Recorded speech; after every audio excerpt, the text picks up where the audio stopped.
E aí, pessoal, como é que vocês estão? Olha o pastor Raul aqui. E aí, pastor? Eu sou amaziado. Eu posso tomar ceia?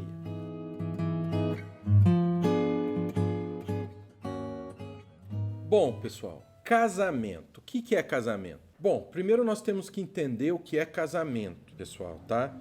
Isso é muito importante, porque afinal de contas hoje tem união estável, né? Em vez de casamento, que é uma escritura, ou seja, um contrato entre duas pessoas.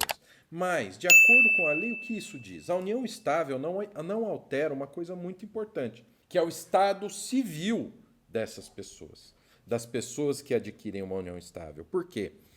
O casamento, a união entre duas pessoas, não é apenas uma autorização onde o Joãozinho e a Mariazinha resolvem viver juntos. Não. O casamento vem do ensinamento bíblico em que dois se tornam um civilmente. Isso é muito importante que vocês entendam. Então, olha só como o cristianismo é a base da nossa cultura ocidental. O casamento perante a lei é uma coisa que declara que aqueles dois se transformam em um. Por isso que existe o casamento em comunhão total de bens. A modernidade criou a separação de bens. Biblicamente, os dois se tornam um. Lembra que a gente já conversou em vários vídeos, em várias lives, que eu digo sobre o casamento, que o casamento, os dois se transformam em um só? Então isso é muito importante que vocês entendam de onde vem o texto da lei brasileira que trata de casamento. Então, civilmente, você passa a ser uma entidade. Eu, por exemplo, determinadas questões legais que eu vou fazer, preciso da assinatura da Vanessa. Exatamente. Após eu me casar com ela, nós nos tornamos um. Então nós temos comunhão de bens. Tudo que eu comprar é dela também. E isso não apenas na esfera material. A Vanessa tinha 2 filhos. O que aconteceu? São meus filhos. Porque nós nos tornamos um.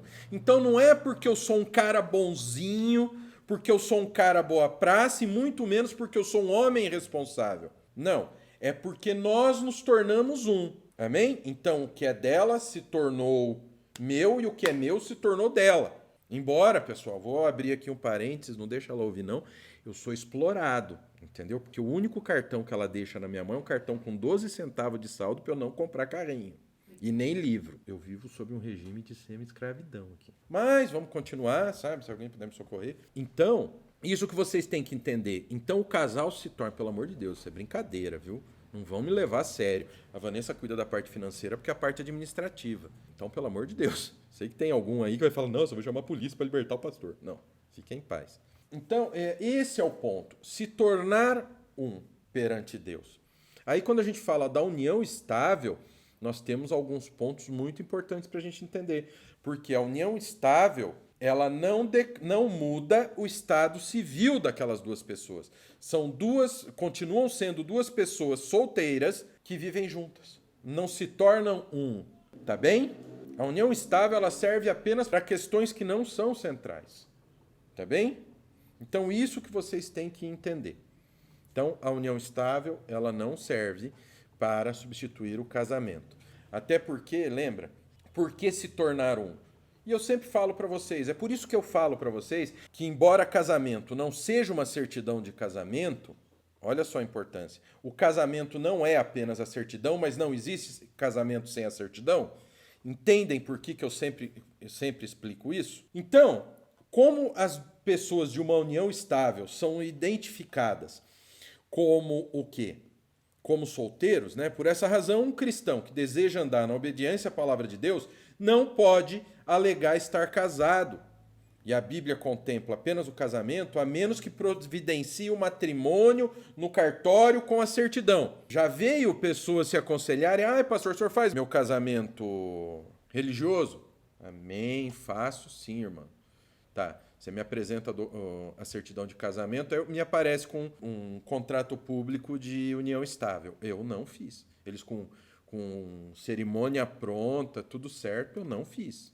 Não posso fazer, eu não posso. Eles precisam ter um matrimônio civil. O casamento é um ato formal e solene, exige um processo de habilitação e celebração feita por um juiz de paz ou um juiz de direito. Ao dar entrada com a documentação, o cartório publica um edital para descobrir se não existe algum impedimento à união do casal. O que é isso? Será que um dos dois já não são casados? Já aconteceu de me procurarem uma vez, quererem que eu fizesse o casamento, eu me neguei, que eles tinham união estável. Por quê? Porque a moça recebia a pensão que era herança do pai militar falecido. Se ela se casasse, ela perderia a pensão. Então, ela não queria casar e queria apenas ter união estável com o rapaz e queria que eu fizesse o casamento religioso. Não. Ali tinha dois problemas. Primeiro, que ela estava sendo desonesta, provocando uma fraude no erário público. E segundo, que ela não estava se casando. Então não tem essa. Ah, mas eu tenho meu filho que tem problema, eu preciso da pensão, senão eu perco. Peraí. Não. É A, B, B. Não tem interpretação.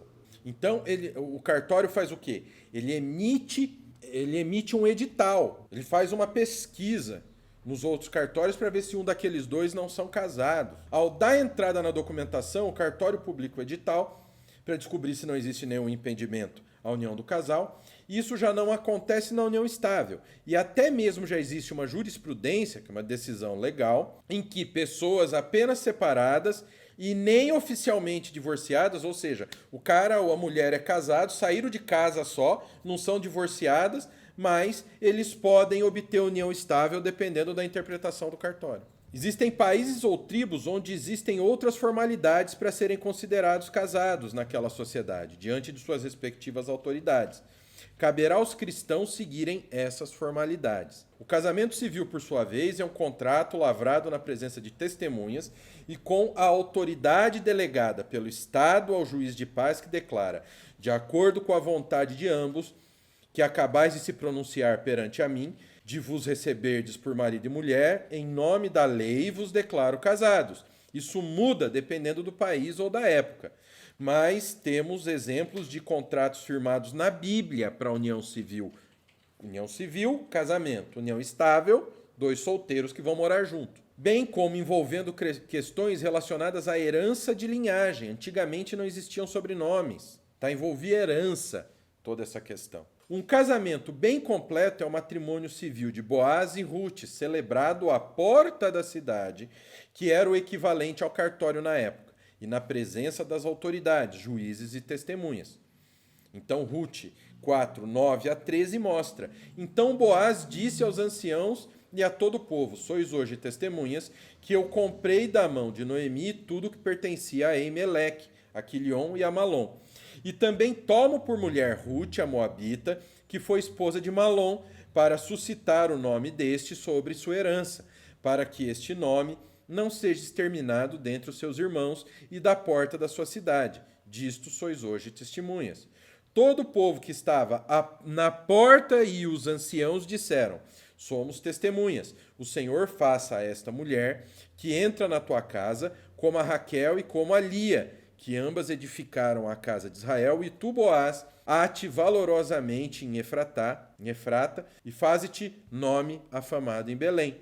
Seja a tua casa como a casa de Perez, que Tamar teve de Judá, pela prole que o Senhor te der desta jovem. Assim tomou Boaz a Ruth, e ela passou a ser sua mulher. Coabitou com ela, e o Senhor lhe concedeu que concebesse, teve também um filho. Então, o que é um casal em união estável? Não é um casal aos olhos de Deus, pois nem sequer a lei do nosso país atribui esse status. E esse é um ponto, a gente chega nessa questão. Amaziado, ou alguém que esteja com união estável, deve tomar a ceia? Eu mostrei que nem aquele que tem um documento de união estável, nem aquele que assinou um contrato de união estável, Mariazinha e o Joãozinho, nem esses são casados, porque eles não são um perante a lei e perante Deus. Eles são dois solteiros que estão pecaminosamente vivendo. Imagine aquele que apenas é amaziado. E mais, sabia que se você provar que vocês moram juntos por um bom tempo, vocês dão entrada no cartório e o cartório emite a certidão de casamento para vocês, de acordo com a legislação? Ou seja, se a pessoa não quer... E nós temos um agravante, tá bom? Se a pessoa não quer se casar, ou ela tem algo irregular, que ela não possa casar, tá bem? Isso é um problema sério. ou ela não encara a outra pessoa como um compromisso real, porque ela não quer assinar o papel. Isso é muito sério, pessoal. É mais sério do que se pode imaginar. Então, a pessoa não é casada. Ela está, sim, pecaminosamente. E aí, ela deve tomar ceia?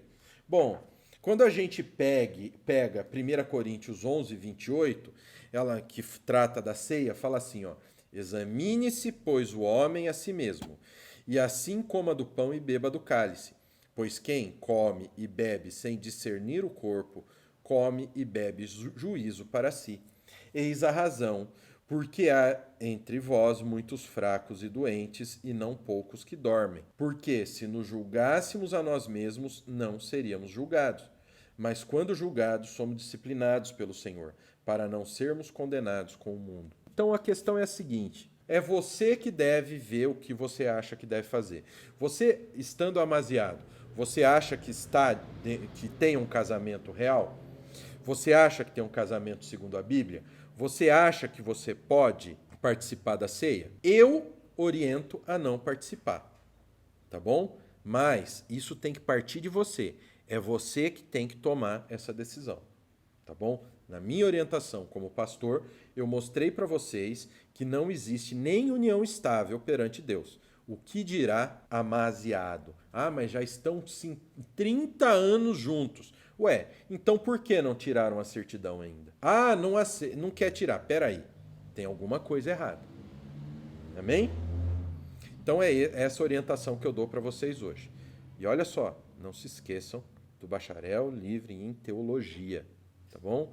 Você quer aprender, você quer estar por dentro da palavra de Deus, saber o que é a Bíblia, saber extrair o conhecimento bíblico corretamente, saber aplicar na tua vida e mais, saber pregar para as outras pessoas? Então, vem estudar teologia com a gente, vem estudar teologia no Nascido de Novo, que eu tenho certeza que você vai viver no centro, você vai saber viver no centro da vontade de Deus para a tua vida. Que o Pai, o Filho e o Espírito Santo de Deus abençoe a vida de vocês. Link do seminário para se matricular está aqui embaixo. Fiquem com Deus. Até a próxima. Em nome de Jesus.